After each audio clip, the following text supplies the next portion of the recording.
a little different than our typical Sunday evening. A few chairs on the stage. I wanted to share with you how that came about.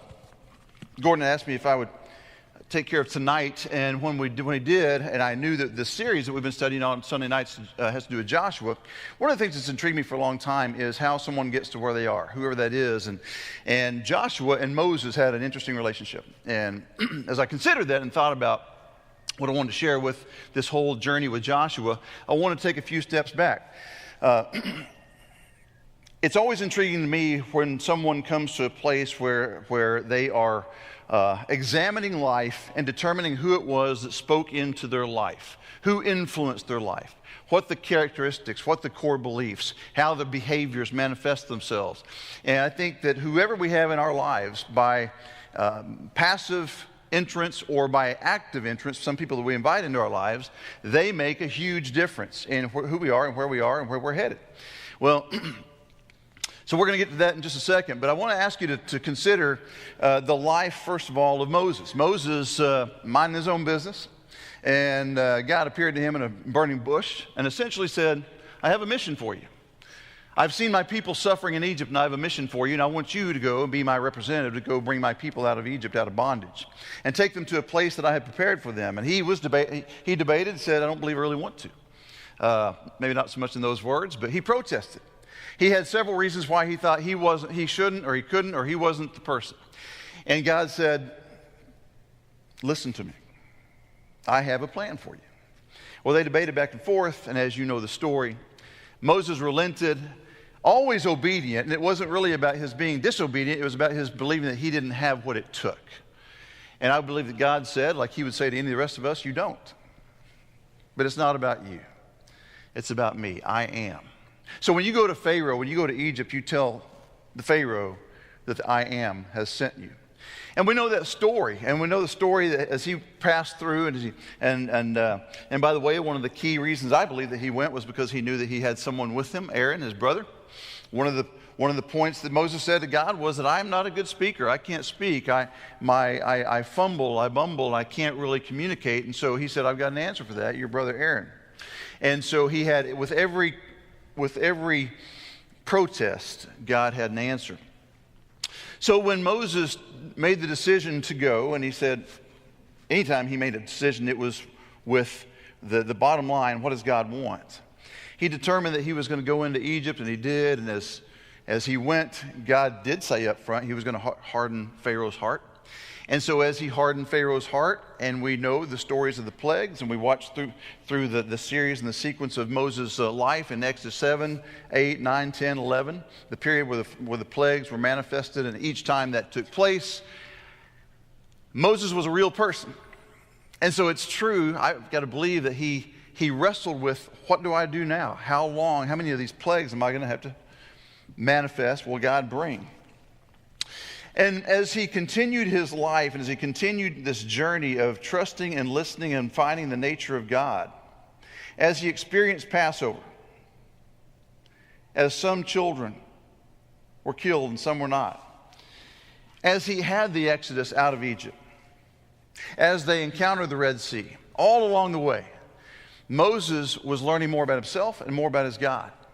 But he was also doing that by listening and having people speaking into his life. Now, we're going to pick up Moses here in just a few minutes again.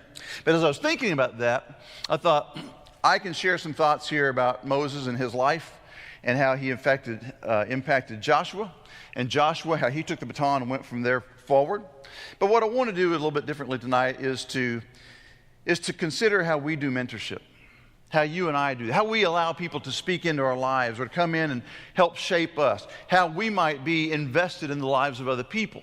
And so in order to do that, what I thought we would do was to have a few people from our church to share a little bit about that. So I'm going to ask those of you that I've asked to come be a part of this panel, Don and Denise, if you would, Barbara, if you come on up, Bob McAfee and Eric, if you come on up here. And we're going to have some folks that represent different facets of our church family to come and to share a little bit about what this whole life and this experience of mentorship means. And I'm going to get this out of the way.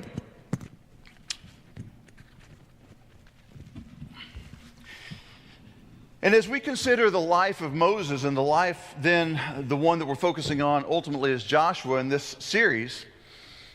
Are we good? Okay. There we go. What we want to do is to consider how you do relationships, how I do relationships, how we as a people of God invite people into our lives. Do we hand select those?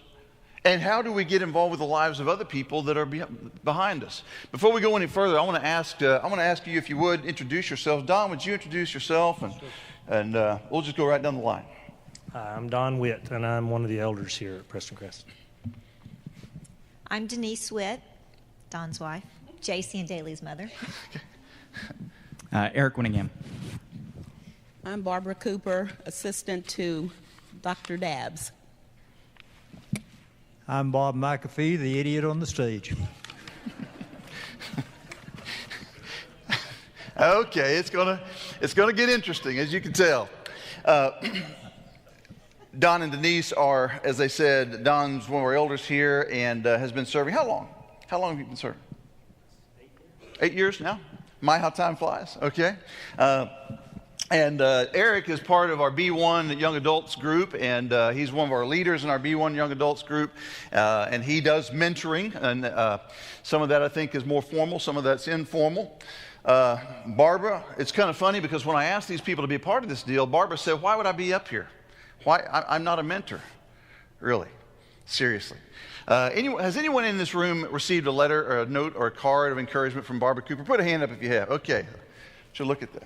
There we go. Okay. Has anyone received an encouraging email from Barbara Cooper? Put a hand up. Okay. An encouraging word or a hug from Barbara Cooper? Case closed. Okay. Bob McAfee is a constant encourager. He happens to be a mentor of mine and a mentor of many others. And to watch Bob to do things that he does through this church, there are plenty of things that I would never have known. I've been here, I guess, 12 years or so, and I've watched just in the time I've been here how he impacts people. And he, too, kind of protested a little bit and said, I don't know why you would ask me to do this, but if you want me to, I will.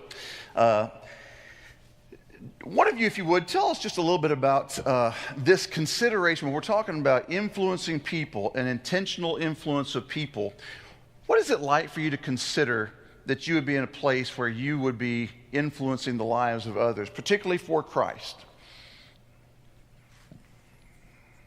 Got it. Okay. And we're going to pass those mics back. I'm sorry, we've got an extra mic here.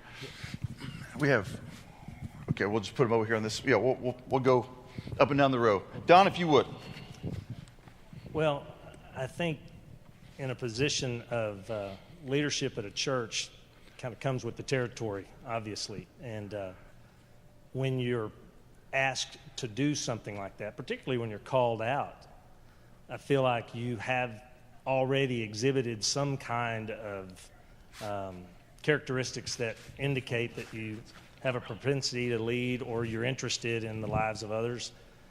Sometimes more in personal relationships, sometimes because you're involved in classes or et cetera.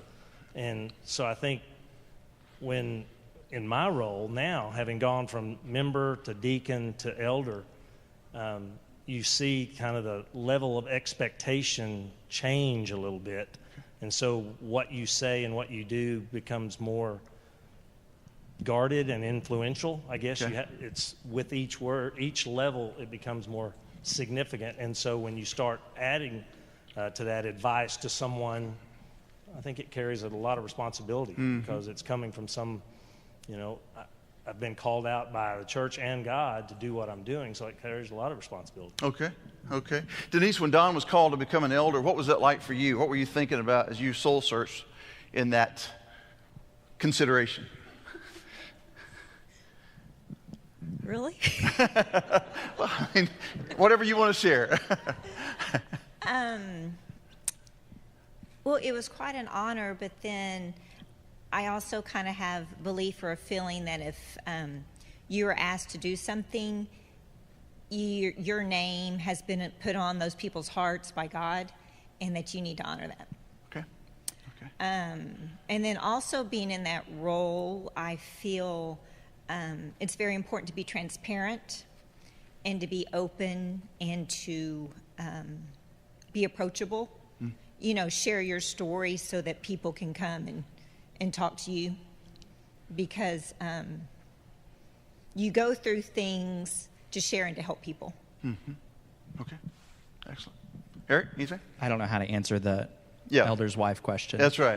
We're thankful that you don't. That's right. Do you have a question for What me? was it like for you, though, when you came here? Eric came from Freed-Hardman, and he came here and he explored some other churches, came to this place, and pretty quickly you became one that was, you just developed. You took some leadership kinds of roles with us. What was that like for you when you first came on, and now you added a few? He leads our small groups. We have a combined small group gathering once a month. He's now coordinating that. But what's it like for you to be a younger fella who's just kind of initiating some of that? Well, kind of like this, Gary approached me and convinced me, kind of in a, oh, hey, I think this is something that we should do. And I happened to say, yeah, I think that's a really good idea. And then he said, oh, maybe you should do it, and you should lead that up. I think that's a call from God, by the way, but go ahead. Right. It's, it's, when I got here, I had been pretty active on campus in a few ministry roles, and honestly, when I got here, I was thinking, okay, now's my chance to take a break. You know, now it's my chance to sit back and allow other people to do things. And there were a couple circumstances that kind of opened up what the devotional that we do once a month, and I don't even remember how that happened. I think you wanted me to do one. I think Gary tried to get me to organize one, and then all of a sudden that just became, the every month. It's hey Eric, we're doing the combined Devo, right? So I think the leadership aspect is interesting because even in not being a direct mentor, being a leader means that you're a passive mentor, that people are acknowledging that you're leading somewhere. But in the context of the Bible especially, I think leadership isn't necessarily that you're in charge of someone and that you dictate to them, but that you serve the people that are in your charge.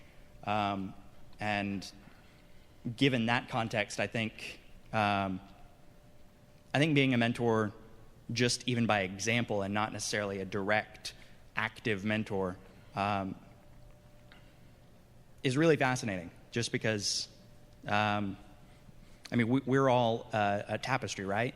Woven together by the different people in our lives, whether that's inspired by or in spite of, that we are made up of the people that we've come in contact with. And that can be for the positive or for the negative. Barbara, what's it like for you to see the hands in the audience here go up when I ask the question, and you see the number of people that say, yes, she has affected me? That is amazing to me. I am the reluctant Moses. I'm sitting at my desk working, and Prentice Metter calls me in and says, I want you to come work for me. And I said, nah, no. I said, no. And he said, well, why not? And I said, I don't think I can do the job. And he said, well, let's just think about it. And I said, I've thought about it. And he said, I need you to come work for me. And I said, I just don't think I can do it. I said, there are 2,000 people across that street. Why don't you get one of them? He said, no, I want you. So he said, let's pray about it. And we prayed about it, and I finally said yes. And it was really good. And thinking about that, we were talking about the people across the street. He said, you know them all, you love them all, why not? And I love you. I love all of you. And so with this mentoring thing, when Gary came to me and talked to me about it, I think it's kind of like a job that you have that you love. It's not like a job. You do things because you love to do them, and that's what happens with me. I see things that need to be done, and I just do them, and I love doing it. So maybe I am mentoring. I see Wendy out there, and I catered for a lot of years, and I'm not catering anymore. I stopped catering when I worked for Prentice. But Wendy is one of those people who she's just kind of attached herself to me some kind of way. I can be in the kitchen working and doing things, and I never have to say a word to her. She just knows what I need. Those are the kind of people you like to have around, and each one of you has people around you like that, and you are mentors, and sometimes you don't know that you're mentoring. So I don't know if that answers it, but that's my feelings. No, that's good. That's good. Bob, you have been involved with more ministries in Prestoncrest than probably people can count. What got you started when you first began here, and how do you see your role in helping other people get involved through the years? The real answer to that is all of the jobs that I have had here just happened. Somebody needed something, and somehow or other my name got involved, or I said I would do it, and I got involved in it. And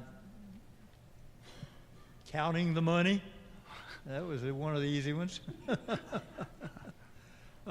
Working in the office when we needed a secretary in the office.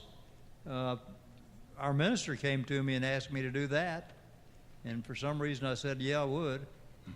And all of the jobs I've had here were things I never really thought of. They were never done by design. They just appeared on the horizon, and somehow or other I got involved in them because because I would, I guess. And I have some prejudices against some of the things in the church that I don't think get done the way they ought to get done. And I almost go and sign up for them because I think they ought to get done. Elders. I've never wanted to be an elder. Okay. I have been in churches pretty much all over the world, including Japan and other places, and every place I have been, I've had some level of being a manager. And I don't know why. I don't know. I couldn't give you an answer why. Okay. But I do it, and for the most part, I have enjoyed it. And maybe it's just my pride that's got to me. I don't know. But it's been a natural thing for me to do, is to be involved in the church. And I like to think I've done a good job. I remember when Prentice came to me right after I'd gotten out of the armed services and said, Bob, I want you to come be our whatever job it is in the office, administrative manager.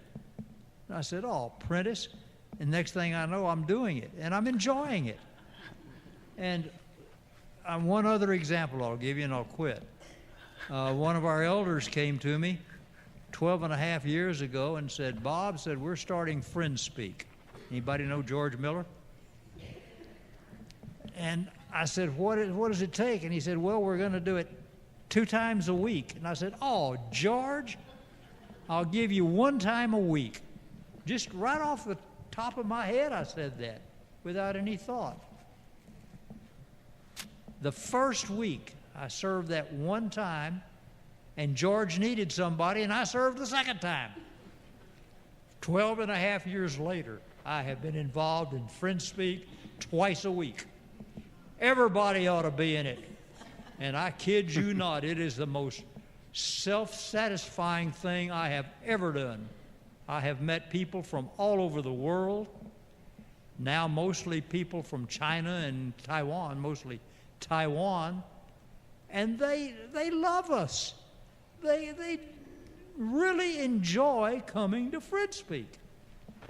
I have a way of starting with them. I always start in the 12th chapter of Genesis, where God is talking to, whoever it was he was talking to, I don't remember right now. And that's the other thing that I'm dealing with right now is I'm 82 years old, and my mind is going on 95. At any rate, things that just pop up, and I've done them.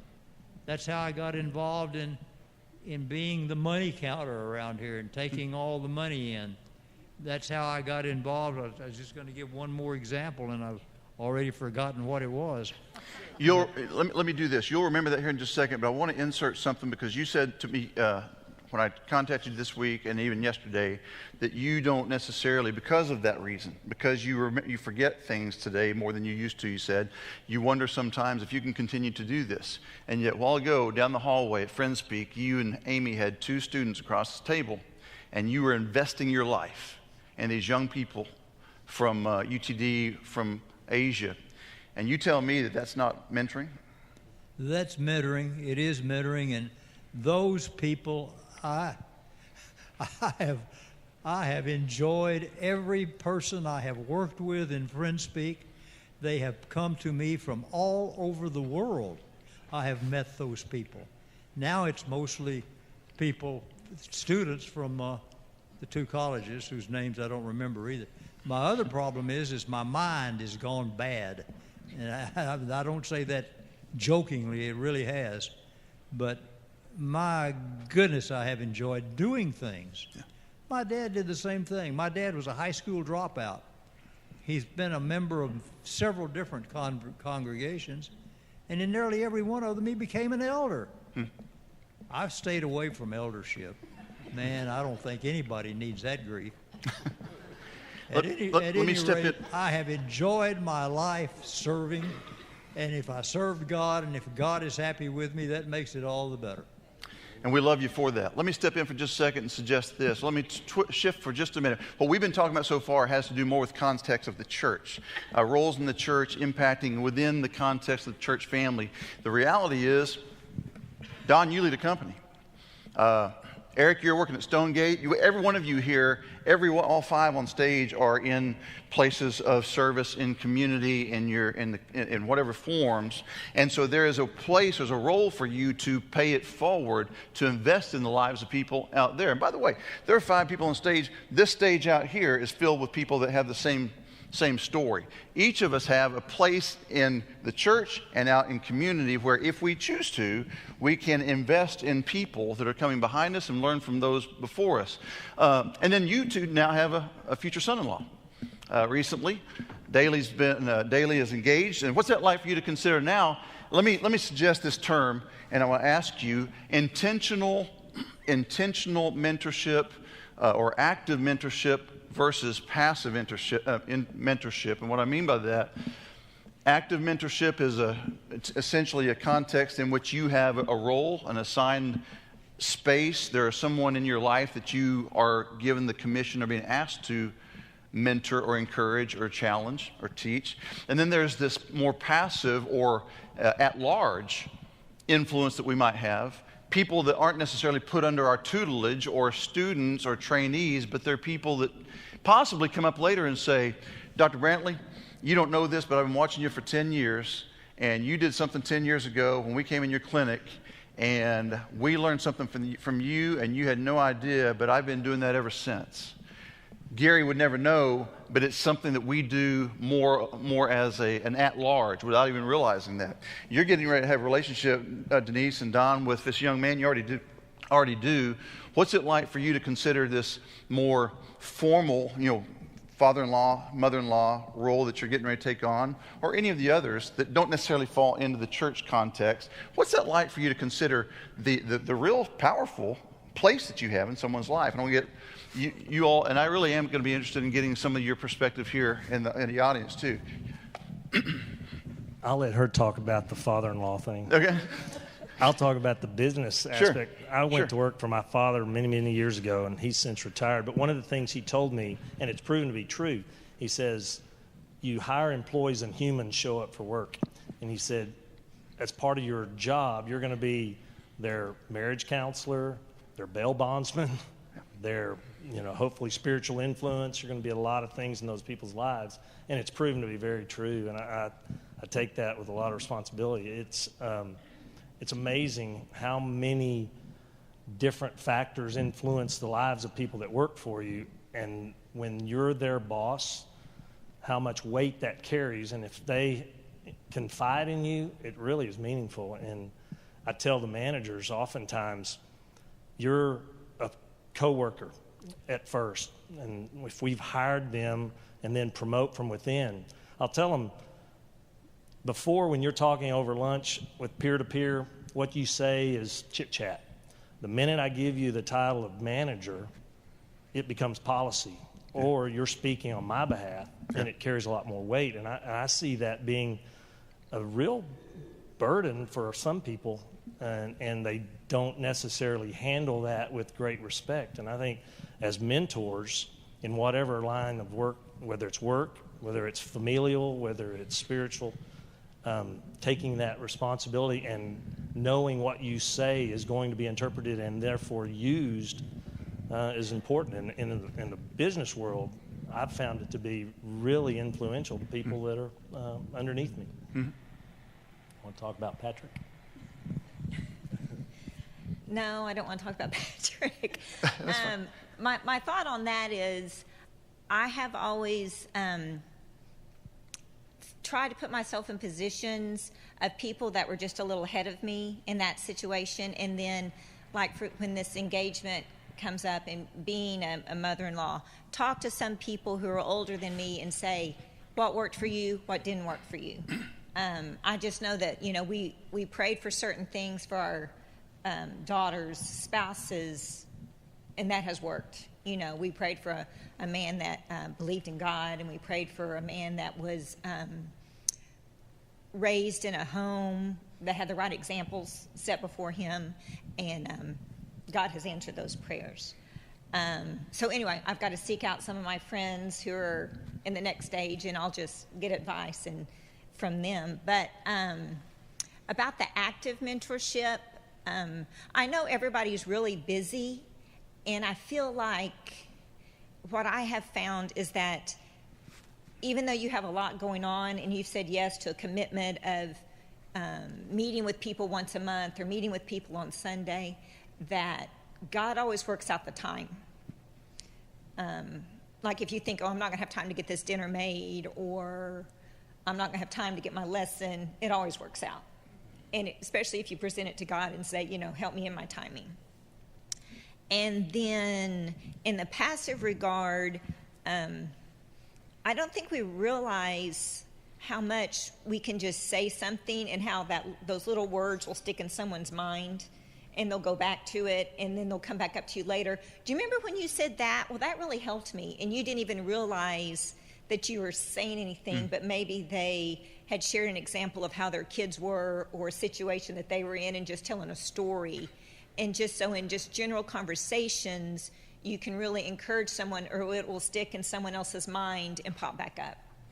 Because, that just happened to me the other day. I had spoken with a friend, and she was telling me, about her kids and how, they were both raised the same way, but life just seemed a little bit easier for one than the other. And I thought, I understand that, and it was interesting to talk about that.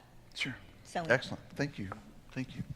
Gary, I had one other thing I wanted to say, and then Bob, I'll shut up. No, Bob, just Eric had something, then we'll get to you in just a second, sir. Thank you. I think it's interesting that you just mentioned seeking out someone that's older than you, being the youngest on the stage. I recognize that often your mentor is someone that's older than you, someone that's undergone the experience and has hopefully generated some wisdom from that experience, and that's what you seek to harvest from that person. But I can't help but think of plenty of examples in the Bible of Paul and Barnabas, of Jesus and Peter, of people that were on the same age level or at the same place in life in years, and yet either passive or actively were contributing to that person's life. I think of Paul and Barnabas. I think of someone who has come to the other person and has encouraged them with hope that sustains them.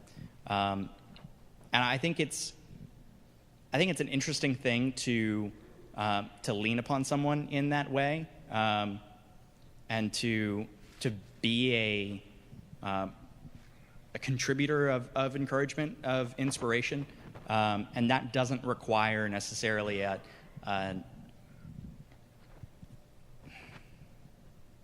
it doesn't require me to have to come to someone that's older than me, or for someone who's older to provide that for someone who's younger. I think it's a symbiotic relationship, and I think it can go both ways, and I think that's incredibly powerful.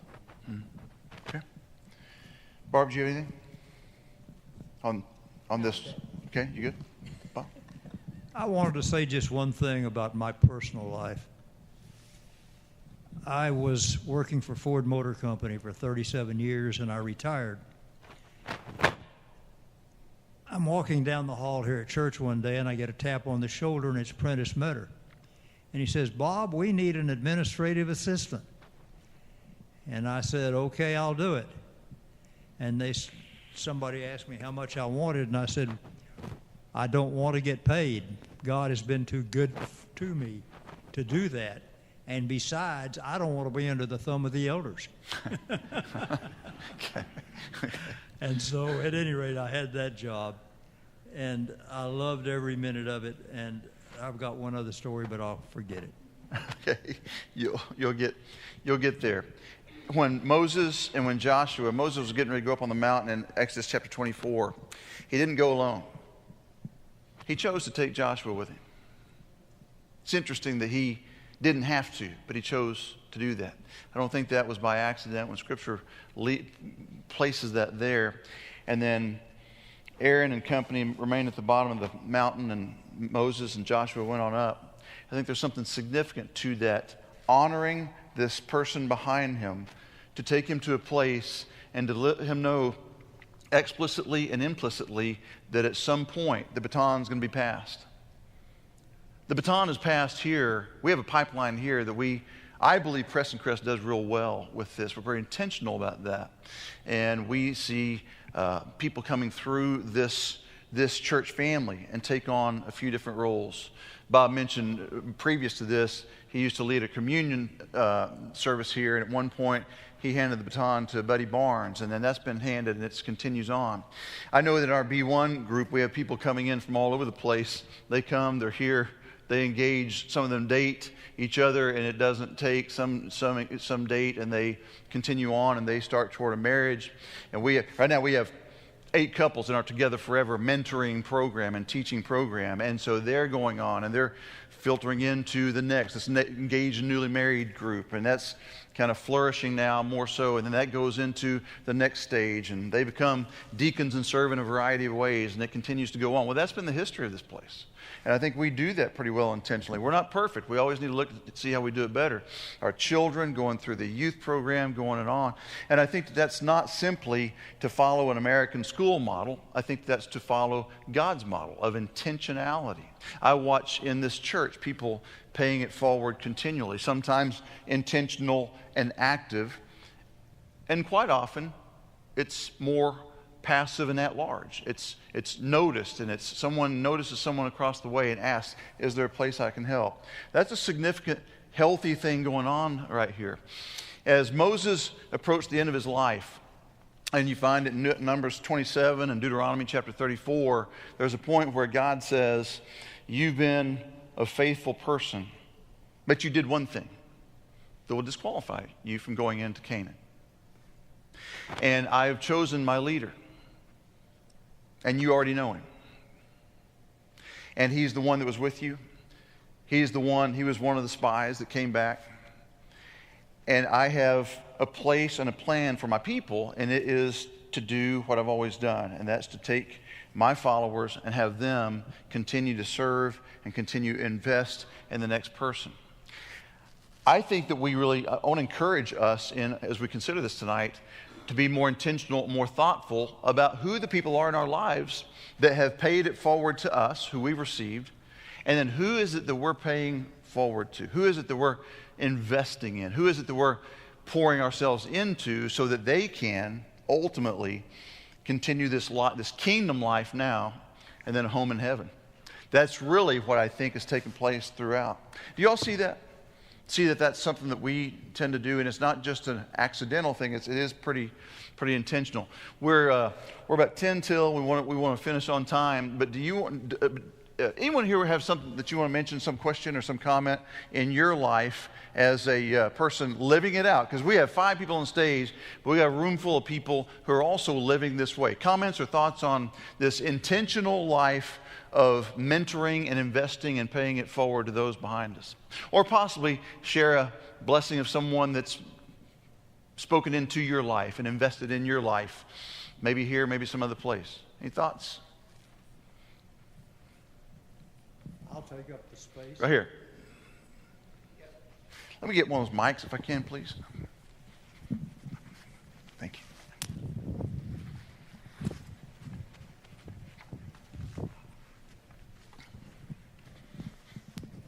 Paul mentored Timothy and taught him to be a good minister for the Word of God. And in doing so, Timothy became a great minister on his own. Today, I don't see us having, let's say, someone working under Gordon Dabbs as the next stage minister or as the next person to take over, or perhaps have Gordon train someone so that other churches can have the benefit of someone who's been taught by a minister of a big church to go over to another church and help take over as their pulpit minister. Have we ever thought of trying to do that here as well? Those of you that have been here for a while? Longer than my 12 years?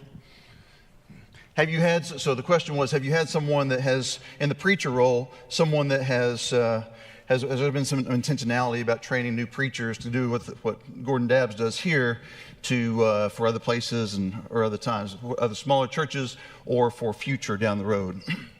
And maybe that's something that I don't know. It sounds like there's not really a strong response to that, but it may be something to consider. It's a good question, good thought. Someone, we'll get Bob here in just a second, if you would. Anyone else here in the crowd here that would like to give a comment about this intentionality in life as one who receives from those before? Moses received, by the way, from Jethro, his father-in-law, who said, "I've seen what you're doing, love it, but you're wearing yourself out. Pick some good people and delegate." Moses heard that, continued. It's a principle, biblical principle, that we need to follow. Anyone have any? Bob? There was just one other thing I wanted to say about my relationship to my God. I was 9 years old in 1945. I had polio. I was paralyzed. I got well. My God took care of me. I came to Dallas. I ended up with quadruple bypass surgery when I was 44 years old. Why, God? He took care of me, and I got well. And I love my God, and that's my story.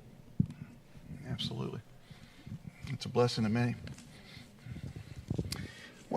Yeah, John. I was just going to say that, from the intentionality standpoint, there was many years ago when Denise and I were newlyweds and moved here. We were in the one of 2 young adult classes, the newly married. Fred and Dottie White were the mentor couple.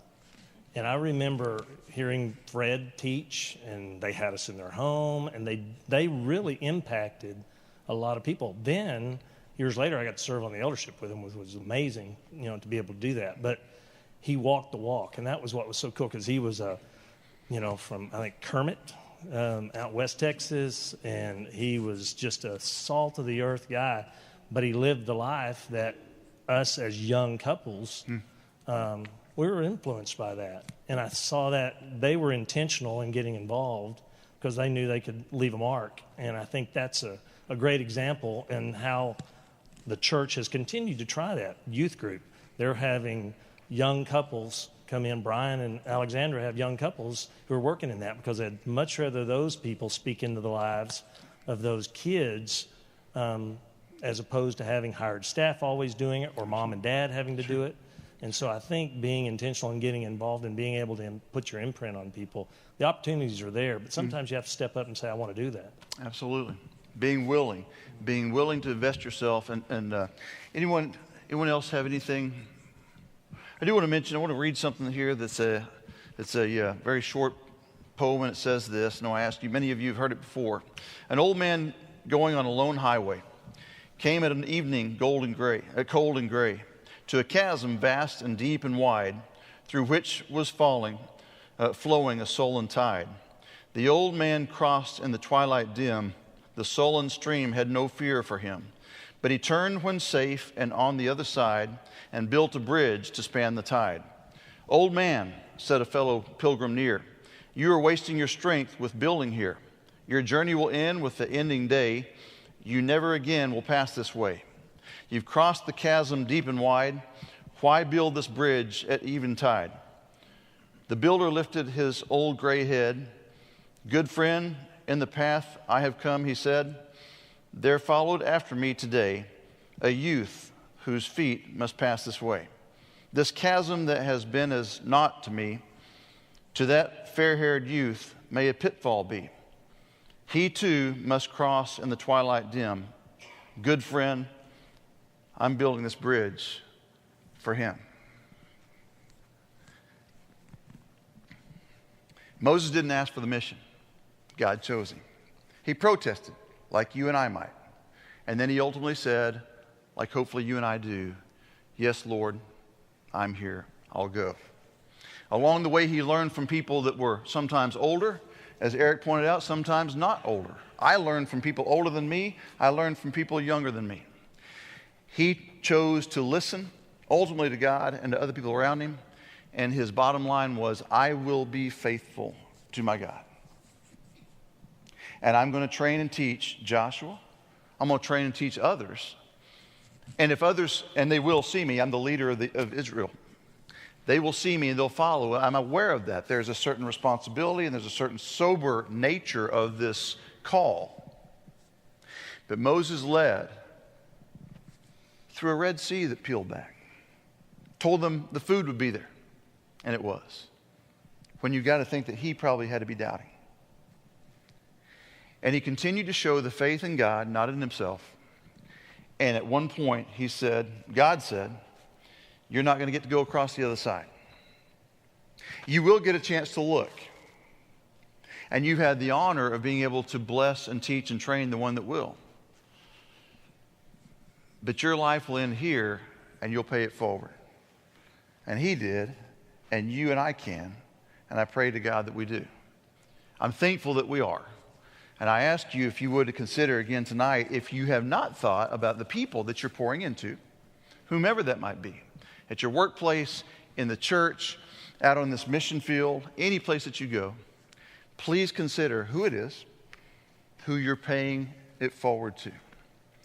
And I thank my God that he's given you, me, and us the mission and the commission to do just that. I'm going to ask if you would to consider that thought. I'm going to ask you if you would to consider that God has given you that opportunity. And John Scott will lead us here in a minute. If you would consider that thought as we stand and as we sing in praise to him. John Scott, if you would please.